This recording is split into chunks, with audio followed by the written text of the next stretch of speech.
Friends, welcome to homelymealcourt. ഇന്ന് നമ്മൾ തയ്യാറാക്കാൻ പോകുന്നത് ഉണ്ണിയപ്പമാണ്. അപ്പോൾ നല്ല സോഫ്റ്റ് ഉണ്ണിയപ്പം എങ്ങനെ തയ്യാറാക്കാമെന്ന് നമുക്ക് നോക്കാം. അപ്പോൾ നമ്മളിവിടെ 1/2 കിലോ പച്ചരി, സാധാ പച്ചരിയാണ് ഉണ്ണിയപ്പത്തിനായിട്ട് എടുത്തിരിക്കുന്നത്. ഈ പച്ചരി ഒന്ന് കുതിർത്ത് പൊടിച്ചെടുത്തിട്ടാണ് നമ്മൾ തയ്യാറാക്കുന്നത്. ട്രഡീഷണൽ രീതിയിൽ അരി അരച്ചിട്ടാണ് ഉണ്ണിയപ്പം തയ്യാറാക്കുക. അപ്പോൾ അങ്ങനെ ചെയ്യുമ്പോൾ വെള്ളത്തിൻ്റെ അളവ് കൂടാൻ ചാൻസ് ഉള്ളതുകൊണ്ട് ആദ്യമായിട്ടൊക്കെ ചെയ്യുന്നവർക്ക് എളുപ്പത്തിനായിട്ടാണ് പൊടിച്ച മെത്തേഡ് ഉപയോഗിക്കുന്നത്. അപ്പോൾ നിങ്ങൾക്ക് വേണമെങ്കിൽ പൊടിക്കാൻ ബുദ്ധിമുട്ടുണ്ടെങ്കിൽ അരി അരച്ചും ഉണ്ണിയപ്പം ഇതേ ചേരുവയിൽ തന്നെ തയ്യാറാക്കിയെടുക്കാം.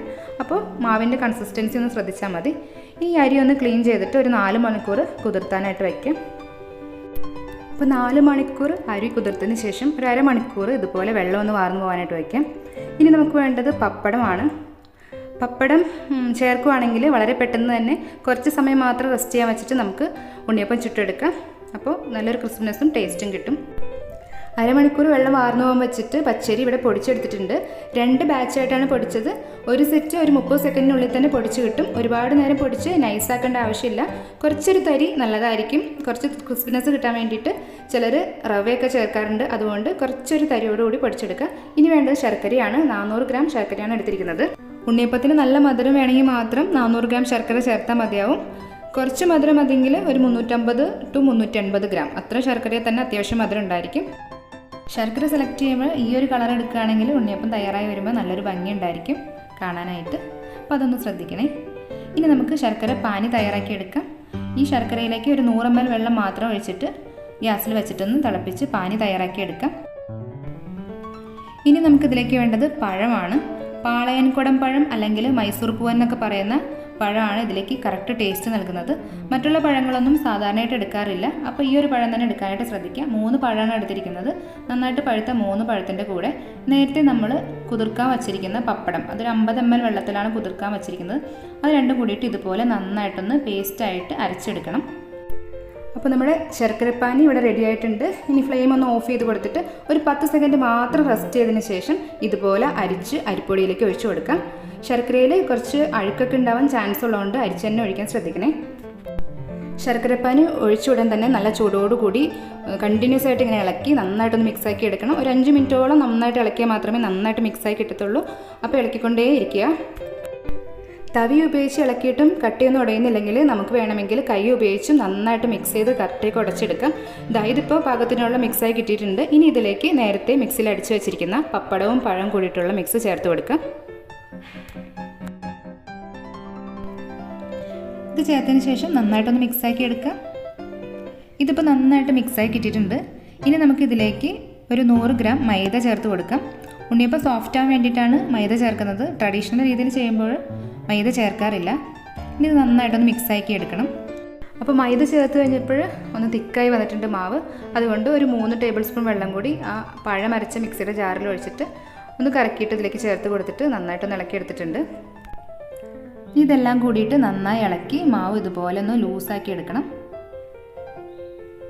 ഈ ഒരു പാകത്തിനുള്ള മാവാണ് നമുക്ക് വേണ്ടത്. കുറച്ചൊന്ന് ലൂസായിട്ടുള്ള മാവ്. ഇനി ഇത് നമുക്ക് ഒരു 2-3 മണിക്കൂർ റെസ്റ്റ് ചെയ്യാൻ വയ്ക്കാം. കുറഞ്ഞത് 1 മണിക്കൂറെങ്കിലും വെക്കണം. പപ്പടം ചേർക്കാതെയാണ് മാവ് തയ്യാറാക്കുന്നതെങ്കിൽ കുറഞ്ഞത് ഒരു 4-5 മണിക്കൂറെങ്കിലും റെസ്റ്റ് ചെയ്യാൻ വെക്കണേ. ഒരു 3 മണിക്കൂർ റെസ്റ്റ് ചെയ്യാൻ വെച്ചതിന് ശേഷം 1 ടേബിൾ സ്പൂൺ നെയ്യിലേക്ക് 2 ടീസ്പൂൺ തേങ്ങാക്കൊത്ത് വറുത്തതും ഒരു 4 ഏലക്ക പൊടിച്ചതും കൂടി ചേർത്ത് കൊടുക്കുന്നുണ്ട്. നിങ്ങൾക്ക് ഇഷ്ടമാണെങ്കിൽ എള്ളും ജീരകമൊക്കെ ചേർത്ത് കൊടുക്കുന്നവർക്ക് ഈ ഒരു സമയം ചേർത്ത് കൊടുക്കാം. കുറച്ച് സമയം റെസ്റ്റ് ചെയ്യാൻ വെച്ച് കഴിയുമ്പോൾ മാവൊന്ന് തിക്കാവാനായിട്ട് സാധ്യതയുണ്ട്. അപ്പോൾ കുറച്ചും കൂടി വെള്ളം ഒഴിച്ച് ലൂസാക്കി എടുക്കാം. ഞാനിവിടെ 3 ടേബിൾ സ്പൂൺ വെള്ളം കൂടി ഒഴിച്ചിട്ട് ഇതൊന്ന് ലൂസാക്കി എടുത്തിട്ടുണ്ട്. ഇതിപ്പോൾ പാകത്തിന് കിട്ടിയിട്ടുണ്ട്. നമുക്ക് ഉണ്ണിയപ്പം ചുട്ടെടുക്കാം. അപ്പോൾ നമ്മളിവിടെ ഗ്യാസ് സ്റ്റവിൽ ഉണ്ണിയപ്പത്തിൻ്റെ ചട്ടി ചൂടാവാനായിട്ട് വെച്ചിട്ടുണ്ട്. അതിലേക്ക് ആവശ്യത്തിനുള്ള ഓയിൽ ഒഴിച്ച് കൊടുത്തിട്ടുണ്ട്. ഓയിൽ ഒഴിക്കുമ്പോൾ ഒരുപാട് ഒഴിക്കേണ്ട ആവശ്യമില്ല. ഈ കുഴിയിൽ നിൽക്കുന്ന വിധത്തിൽ മാത്രം ഓയിൽ മതിയാവും. പിന്നെ നന്നായിട്ടൊന്ന് ചൂടായി കഴിഞ്ഞാൽ ഫ്ലെയിം ഒന്ന് കുറച്ച് വെക്കണം. ഒരു മീഡിയം ടു ഹൈൻ്റെ ഇടയിലുള്ള ഫ്ലെയിമിൽ വെച്ചിട്ട് മാവ് ഇതിലേക്ക് ഒഴിച്ചു കൊടുക്കാം. മാവ് ഒഴിച്ചു കൊടുത്തു കഴിഞ്ഞ് കൈ എടുക്കുമ്പോഴത്തേക്കും ഉണ്ണിയപ്പം ഇതുപോലെ വീർത്ത് വരും. മാവിൻ്റെ തിക്നെസ് കൂടുതലാണെങ്കിൽ ഇങ്ങനെ വീർത്ത് വരുന്ന സമയത്ത് മാവ് പൊട്ടി പുറത്തേക്ക് ഒഴുകി വരാൻ ചാൻസ് ഉണ്ട്. അപ്പോൾ അങ്ങനെ വരുമ്പോൾ അടുത്ത സെറ്റ് ചെയ്യുമ്പോഴേക്കും ഒരു 1-2 ടീസ്പൂൺ വെള്ളം കൂടി ചേർത്ത് മാവ് ഒന്ന് ലൂസാക്കിയതിന് ശേഷം ചെയ്യാനായിട്ട് ശ്രദ്ധിക്കുക. അപ്പോൾ മാവ് കറക്റ്റായി കിട്ടും. പിന്നെ ചട്ടിയുടെ ചൂട് കൂടുതലാണെങ്കിലും അങ്ങനെ മാവ് പുറത്തേക്ക് വരാൻ ചാൻസ് ഉണ്ട്.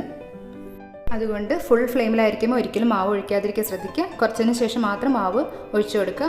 ഇതിപ്പോൾ ഒരു 40-50 സെക്കൻഡിനുള്ളിൽ തന്നെ കളർ മാറി വന്നിട്ടുണ്ട്. നമുക്ക് മറ്റേ സൈഡിലേക്ക് ഇത് മറിച്ചിട്ട് കൊടുക്കാം. ഒരുപാട് കളർ മാറിയതിന് ശേഷം മറിച്ചിടാനായിട്ട് വെയിറ്റ് ചെയ്യേണ്ട ആവശ്യമില്ല. ഈ ഒരു കളറിൽ തന്നെ നമുക്ക് മറിച്ചിട്ട് കൊടുക്കാം. കൂടുതൽ കളർ മാറാൻ നിന്നാൽ കരിഞ്ഞു പോകാൻ ചാൻസ് ഉണ്ട്. അതുപോലെ തന്നെ കുറച്ച് കഴിയുമ്പോൾ ഒന്ന് ഹാർഡായിട്ട് ഉണ്ണിയപ്പത്തിൻ്റെ ഒരു സോഫ്റ്റ്നെസ് നഷ്ടപ്പെടാൻ ചാൻസ് ഉണ്ട്. അപ്പോൾ ഈ ഒരു സമയം തന്നെ നമുക്കിത് മറിച്ചിട്ട് കൊടുക്കാം.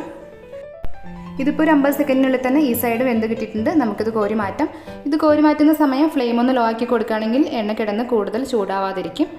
ഇതുപോലെ ടിഷ്യൂ പേപ്പറൊക്കെ വെച്ചിട്ട് ഉണ്ണിയപ്പം ഇട്ട് കൊടുക്കുകയാണെങ്കിൽ കൂടുതലായിട്ടുള്ള എണ്ണ ടിഷ്യൂ പേപ്പർ വലിച്ചെടുത്തോളും. ഇനി നമുക്ക് ബാക്കി കൂടി ഇതുപോലെ ഒന്ന് ചുട്ടെടുക്കാം. അപ്പോൾ ആദ്യമായിട്ട് ഉണ്ടാക്കുന്നവർ മെയിനായിട്ട് ശ്രദ്ധിക്കേണ്ടത് എണ്ണയുടെ ചൂടും മാവിൻ്റെ തിക്നെസ്സുമാണ്. എണ്ണ എപ്പോഴും ഒരു കുറച്ച് ചൂടിൽ ഒഴിച്ചു കൊടുക്കാൻ ശ്രദ്ധിക്കുക. മാവ് എപ്പോഴും കുറച്ചൊന്ന് ലൂസായിട്ടിരിക്കാൻ ശ്രദ്ധിക്കുക. ഈ 2 കാര്യം മാത്രം ശ്രദ്ധിച്ചാൽ നമുക്ക് നല്ല സോഫ്റ്റ് ആൻഡ് ടേസ്റ്റ് ഉണ്ണിയപ്പം റെഡിയായി കിട്ടും. പിന്നെ ഒരു കാര്യം പറയാൻ വിട്ടു, മാവ് തയ്യാറാക്കുമ്പോൾ ഒരു ടേസ്റ്റ് ബാലൻസിനായിട്ട് ചിലർ ചെറിയൊരു അളവിൽ ഉപ്പ് ചേർക്കാറുണ്ട്. നമ്മളിവിടെ പപ്പടം ചേർക്കുന്നതുകൊണ്ട് ആ ഉപ്പിൻ്റെ ആവശ്യമില്ല. ഇപ്പോൾ 1/2 കിലോ പച്ചരി കൊണ്ട് നമുക്കിവിടെ ഏകദേശം ഒരു 70-80 ഉണ്ണിയപ്പം വരെ തയ്യാറാക്കിയെടുക്കാം. അപ്പോൾ നമ്മുടെ ഉണ്ണിയപ്പത്തിൻ്റെ റെസിപ്പി ഇത്രയേ ഉള്ളൂ. ഇഷ്ടപ്പെട്ടാൽ ലൈക്ക് ചെയ്യാൻ മറക്കരുത്. എല്ലാവരും ട്രൈ ചെയ്യണം. ട്രൈ ചെയ്തിട്ട് ഫീഡ്ബാക്ക് പറയാനും മറക്കരുത്. മറ്റൊരു നല്ല റെസിപ്പിയുമായിട്ട് ഉടനെ കാണാം. അതുവരെ ബൈ. Thank you.